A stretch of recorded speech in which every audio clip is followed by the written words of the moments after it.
पत्रकार मित्रों, आप सब जानते हैं कि आज भारतीय जनता पार्टी की संसदीय बोर्ड की बैठक थी। यह बैठक उपराष्ट्रपति पद के प्रत्याशी के चयन के लिए ये बैठक बुलाई गई थी। आप सबको मालूम है कि भारतीय जनता पार्टी सभी दलों के साथ संपर्क करते हुए उपराष्ट्रपति का चुनाव सर्वसम्मति से हो, इसकी आशा रखती है।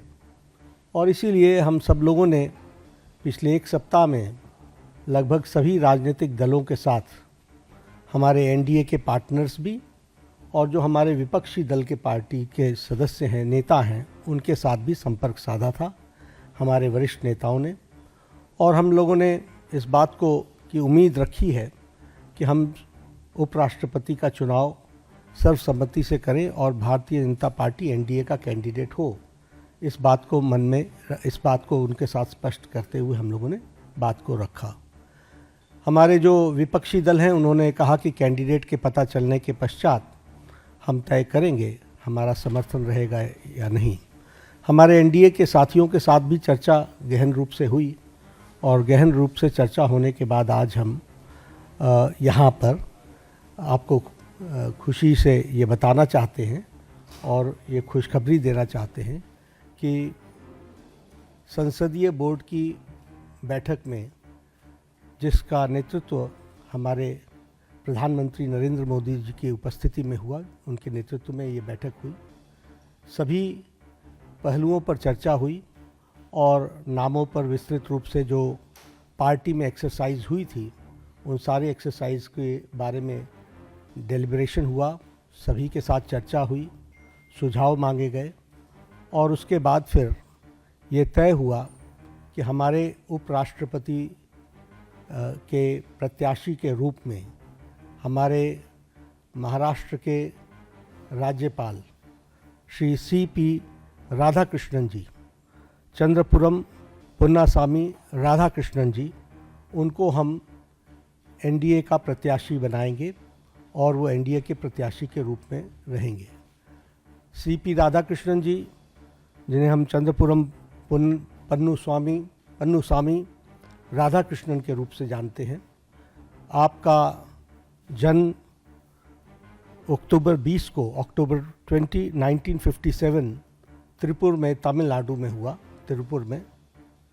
और इन्होंने bachelors degree in business administration, उसमें इन्होंने पढ़ाई की और एक सफल इनका 40 साल का पब्लिक लाइफ का करियर है।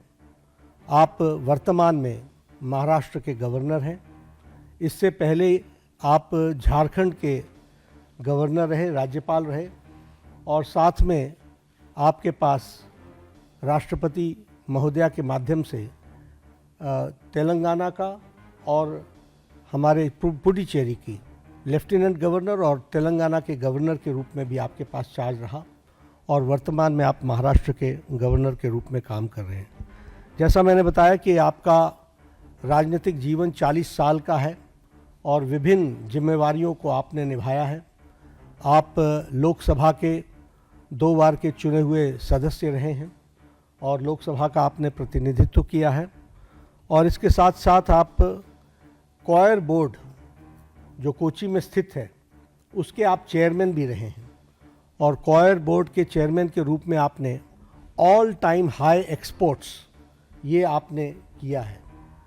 झारखंड के गवर्नर के रूप में आपने प्राय सभी ज़िलों का भ्रमण किया और वहाँ डिटेल में जाकर जो हमारी सोशल इंडिकेटर्स हैं उसके बारे में उन्होंने बैठक भी ली और उसमें बहुत रुचि दिखाई है। महाराष्ट्र के राज्यपाल के रूप में भी आप एक्टिवली हमारे जो सोशल सेक्टर के जुड़े हुए विषय हैं उनके बारे में आपने खुद मॉनिटरिंग करके और उसके सारी चीज़ों को आगे ठीक ढंग से आगे बढ़े, उसमें उन्होंने विशेष करके काम किया है। मैं व्यक्तिगत रूप में बोल सकता हूं कि ट्यूबरक्लोसिस एलिमिनेशन में उनका बहुत बड़ा योगदान है। उन्होंने झारखंड में भी इसमें बहुत अच्छा काम किया था, पुडुचेरी में भी काम किया था और उन्होंने इस बारे में यहाँ महाराष्ट्र में भी बहुत अच्छा काम किया है। He is widely travelled approximately more than 24 countries he has visited on various capacities. तो इसलिए और तमिलनाडु में ऑल अक्रॉस पार्टी लाइन उनकी एक अपनी सामाजिक जीवन की छवि है. He commands respect in all sections of the society and he is considered to be a person as a statesman who is recognized in the state. तो ऐसे हमारे प्रत्याशी हैं और हमारे सभी एनडीए के साथियों के साथ चर्चा हो गई है और प्रत्याशी के रूप में ये हमारे कैंडिडेट होंगे. हमारे आप सब के माध्यम से अपील है कि हमारे विपक्षी दल के साथ भी हम बात करेंगे, उनका भी हमको समर्थन मिले ताकि हम सब लोग मिल करके उपराष्ट्रपति पद के का निर्विरोध चुनाव हो, ये हमारी आशा है.